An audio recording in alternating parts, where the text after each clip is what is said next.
Bukit itu menangis menimbun satu keluarga. Oleh Denny J.A. Musibah banjir besar di Sumatera bulan November 2025 telah menelan lebih dari 850 nyawa. Ini kisah bukit yang longsor yang menimbun satu keluarga.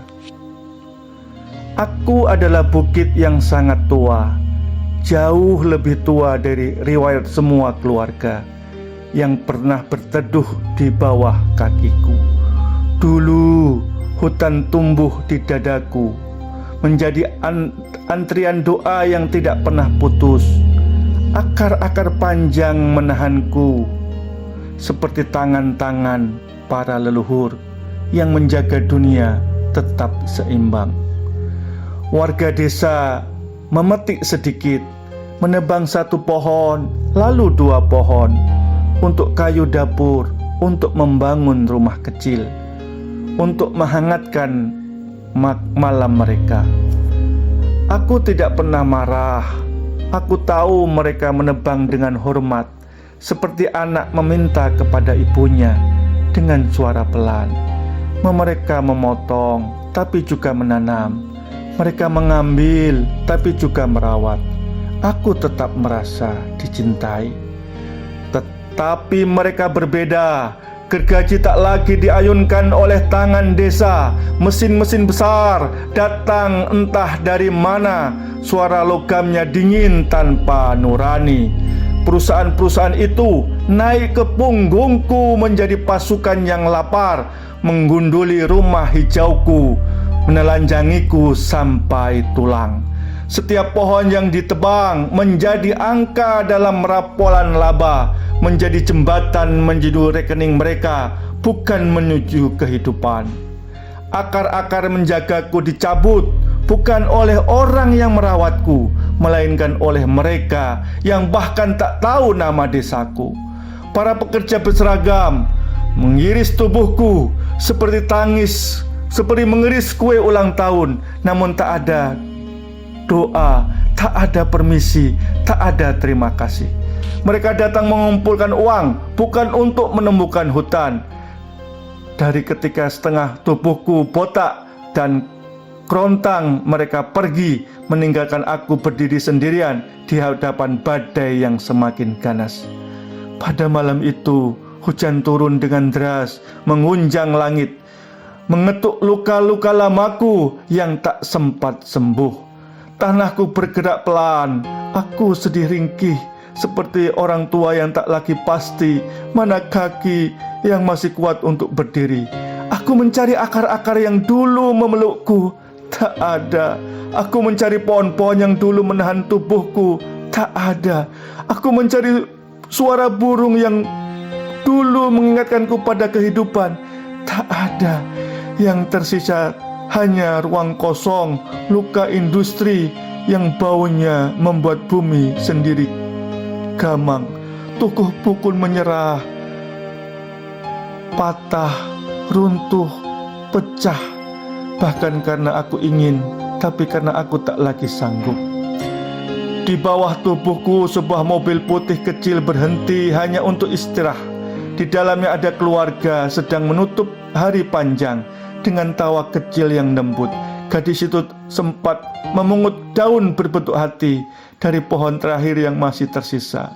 Aku melihatnya, aku merasakan kehangatan kecil itu, seperti kenangan yang hampir punah.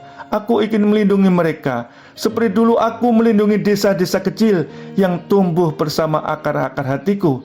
Tetapi ketika tubuhku mulai bergeser, aku tak lagi punya penyangga. Tanah kehilangan kesabarannya. Gravitasi menarik air mataku dalam satu hentakan yang membuat langit tercekat. Aku menutup mereka dengan cara bersalah yang tak terucapkan. Entah nama kembali ke sunyi. 6 nama kembali ke sunyi, dan aku bukit tua yang dahulu ramah menjadi kuburan tanpa sengaja. Ketika aku runtuh, kampung-kampung kecil ikut terhancur. Sungai meluap membawa amarah yang lama disembunyikan. Jembatan patah, karena janji yang tak pernah ditepati. Rumah-rumah terbalik menjadi hidup yang dikocak oleh tangan raksasa. Orang-orang berkata, hujan terlalu deras, tanah tak kuat, ini musibah. Tidak, ini bukan musibah, ini cermin raksasa. Bukan hanya hujan yang turun malam itu, tetapi kontrak-kontrak bisnis yang dulu ditandatangi tergesa jatuh satu persatu dari langit sebagai batu dan batang mati.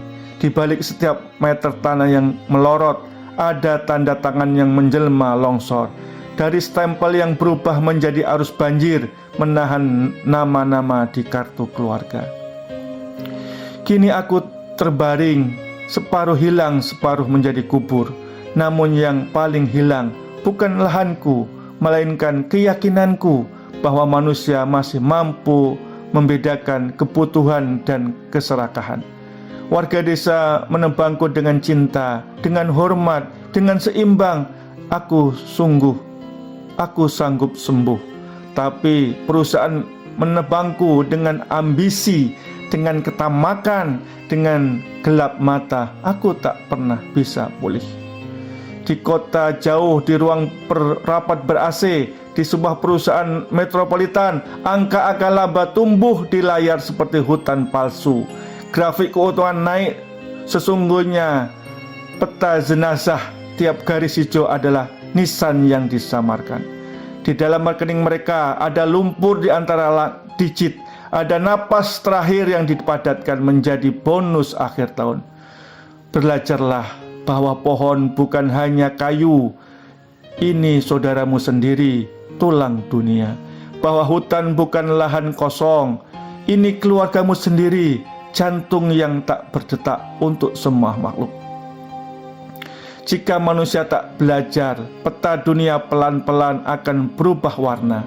Hijau menjadi daftar duka, coklat menjadi arsip jenazah yang tak sempat dimakamkan.